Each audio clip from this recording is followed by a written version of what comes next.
आपकी जमातें अगर जाके किसी से भी पूछ लो ना, पीपल्स पार्टी से या PMLN से, वो ऑन एयर शायद ये बात नहीं कहते, लेकिन ऑफ एयर ये बड़ा क्लियर है कि सितंबर के एंड से पहले कोई इंतखाबात नहीं है।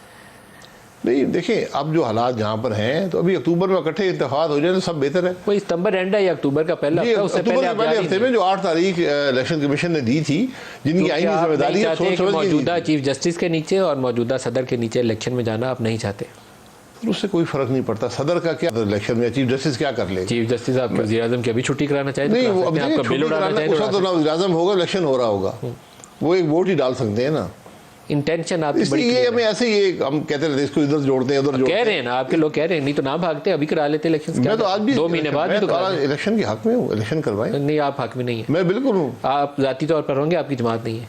नहीं, इलेक्शन से कोई नहीं आपको भाग सकता। पंजाब के अंदर शिकस्त नजर आ रही है और इमरान खान का ख्याल है कि मैं पंजाब जीत जाऊंगा, इसलिए पंजाब के ऊपर गेम चल रही है। ये सारा मामला ही बदनीयती पे मबनी था। जो सुप्रीम कोर्ट ने खुद चौथा सवाल रखा था, उसका जवाब क्यों नहीं दिया? किस चौथे सवाल का? जो उन्होंने लिया था कि ये असेंबलियां सही टूटी है। जैसे सतर मिनल्ला ने पूछा था, लेकिन नहीं, ये चौथा सवाल रखा गया था। जो 3 सवाल खुद फ्रेम किए थे, फिर चौथा फ्रेम किया कि जनाब असेंबलियां सही तहलील हुई है नहीं हुई। बदनीयती वहाँ पर थी ना, चलती हुई हुकूमतें थी, उनकी अपनी हुकूमतें थी, चल रही थी, उनका अपना दावा था, और उसके बाद तहलील कर दी गई सिर्फ इसलिए कि एक आईनी बुहरान पैदा कर दिया जाए। तो आप दोबारा पिटीशन दायर कर दें, आप कर सकते हैं इसके ऊपर। जी, वही बेंच होगा, वही पिटीशन होगी, वही बेंच, वही पिटीशन, वही फैसला होगा। फर्क क्या पड़ता है? तो आपको इंसाफ की उम्मीद नहीं है? बिल्कुल नहीं है। इंसाफ हो रहा है। ये कुलियन कोर्स है जी, ये कुलियन कोर्स है। कुलियन कोर्स का हल किसी के कुलियन कोर्स बिल्कुल है, और सबको से बचना चाहिए। किसी का इसमें किसी का फायदा नहीं है, मुल्क का बेपनाह नुकसान है। इसमें अगर उनका नुकसान हुआ तो साथ आपका भी नुकसान होगा, सबका नुकसान होगा। आप और मेरे और उनके फर्क नहीं है। वो भी इस मुल्क में है, हम भी इस मुल्क में। एक का आपको पता है, वहीद काकड़ फार्मूला पाकिस्तान में बड़ा मशहूर मारूफ है। इसाक डार कौन थे जी? गुलाम इसाक खान जी और नवाज शरीफ साहब आपस में इकट्ठे चल नहीं थे पा रहे, बहुत लड़ाई अरूज पे चलेगी। आखिर में फिर काकड़ फार्मूला काम आया था, उसने उसको भी भेज दिया, उसको भी भेज दिया। तो ऐसा ही कोई फार्मूला आप लोगों पे लगना है, ये आप लिख लीजिए। आप क्योंकि किसी जगह पे एक निगोशिएटेड सेटलमेंट होता है सियासत के अंदर, उस पर नहीं आ रहे, अब आपको फिर रुखसती भी इकट्ठे होनी पड़ेगी, फिर आप सारे जाएंगे। देखिए, नेगोशिएटेड नहीं होता, काकड़ फार्मूला लगेगा आप पे, मैं बता रहा हूँ।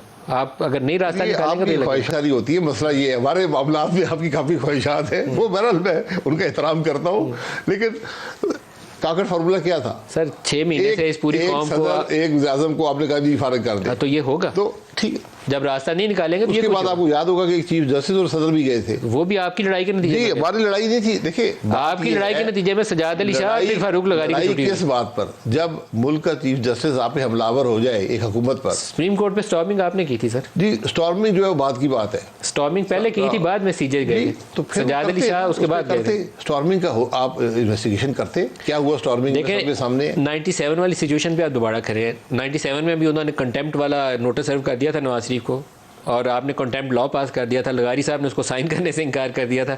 फिर सजाद अली शाह भी गए, लगारी भी गए, पहले केस में नवाज शरीफ भी गए, गुलाम इसाक भी गए। तो आप तैयारी पकड़ के रखिए। देखिए, मैं ये कह रहा हूँ कि हमने कुछ सीखा नहीं ना जाने से कुछ होता है, ना आने से कुछ होता है। आप मुल्क का क्या बनेगा?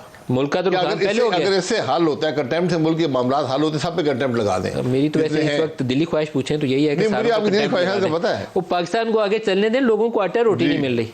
मैं यही बात कर रहा हूँ कि आप उसकी को बात कर रहे हैं। आज क्या जज कर रहे हैं? क्या हुकूमत कर रही है? क्या अपोजिशन कर रही है? बड़ा सूट करता है आपको, क्योंकि आपके पास और लोगों को बताने के लिए कुछ नहीं है, तो आप खुश हैं कि अच्छा अदालत ने आपको बचाया हुआ है, रोज कंटेम्प्ट में बुला ले, रोज नोटिस दे दे। बताने के लिए जो बात है ना, वो लोगों को असेस करने दें। अगर ये हुकूमत ना आती तो क्या होता मुल्क में, उसका आपको इल्म है? किसी को इल्म नहीं है। यकीनन हालात इससे बहुत बदतर होते। वो अगर होता तो वो भी इसी सिचुएशन में होता, लेकिन ये उसका काम था एक्सप्लेनेशन देना, अब आपका काम है। जी ठीक है, अगर वो होता तो उसका काम था ना, अब आप हैं। आप बड़े शौक से आए थे, अब आप भुगतना भी आप ही को, उसकी तो जान बच गई। नहीं, शौक के जो भी है, मैं ये कह रहा हूँ कि अगर ये हुकूमत ना आती तो मुल्क का क्या होता, वो हालात हमें इल्म नहीं है, उन्होंने देखे नहीं है। ऐसी सूरत हाल होती जो आज है। नहीं, यकीन करने से बहुत बदतर होती। नहीं, मैं आपको चले, आप मानेंगे नहीं, लेकिन मैं आपको पूरे उस वक्त भी IMF का प्रोग्राम रुका हुआ था, मल्टीलैटरल सर, रुका हुआ था, आपने तोड़ा था, आप पे कोई बात करने को तैयार नहीं था। तो सर आप जोड़ लेते, अब आप 6 महीने से क्यों नहीं जोड़ रहे?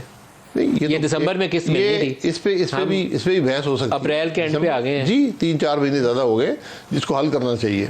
क्यों नहीं कर? हुकूमत ने पूरी कोशिश की है। देखें, IMF जो उनके मुतालबात हैं ये अनप्रेसिडेंटेड है।